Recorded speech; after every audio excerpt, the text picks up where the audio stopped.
গাছ থেকে আম পেড়ে সেই আম দিয়ে কিন্তু রান্না হয়েছে শেষমেশ।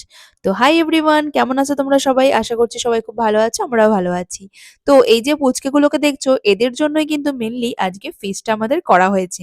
ঘেটু সংক্রান্তির দিন এরা সব ঘেটু গাইতে বেরিয়েছিল, আর সেই জন্যই আজকে ফিস্ট হচ্ছে আমাদের। আর ফিস্টের মেনু হচ্ছে মাংস, ভাত আর আমের চাটনি। কিন্তু আমের চাটনি যে হবে, আম তো কেনা হয়নি, তাই জন্য রাত্রিবেলায় চলে গেলাম পাশের বাড়ি থেকে আম পাড়তে, পাশের বাড়ির গাছ থেকে। তো এখানে সবাই মিলে দেখো রাত্রিবেলা গাছের থেকে আম পাড়া হচ্ছে। সকালবেলাও করা যেত, কিন্তু সকালবেলা কারোর মনে ছিল না, তাই রাত দুপুরেই আমাদের এই কাজটা করতে হয়েছে। তারপর তাড়াতাড়ি দেখো রান্নাও বসে গেছে, অনেকজন লোকজন ছিল, তাই তাড়াতাড়ি সব রান্না বান্নাও কিন্তু হয়ে যাচ্ছিল। আর এদিকে করেছিল আকাশে ঘন মেঘ, আর যখন তখন কিন্তু বৃষ্টি নামতে পারে। এখানে মাংস রান্নার জন্য যা যা কাটাকাটি সবই করা হচ্ছিল। আর বাচ্চাগুলো কিন্তু প্রচুর সেদিন খেলেছে আর বদমাইশি করেছেও অনেক। আর এদিকে দেখো ভাতও কিন্তু চাপানো হয়ে গেছে।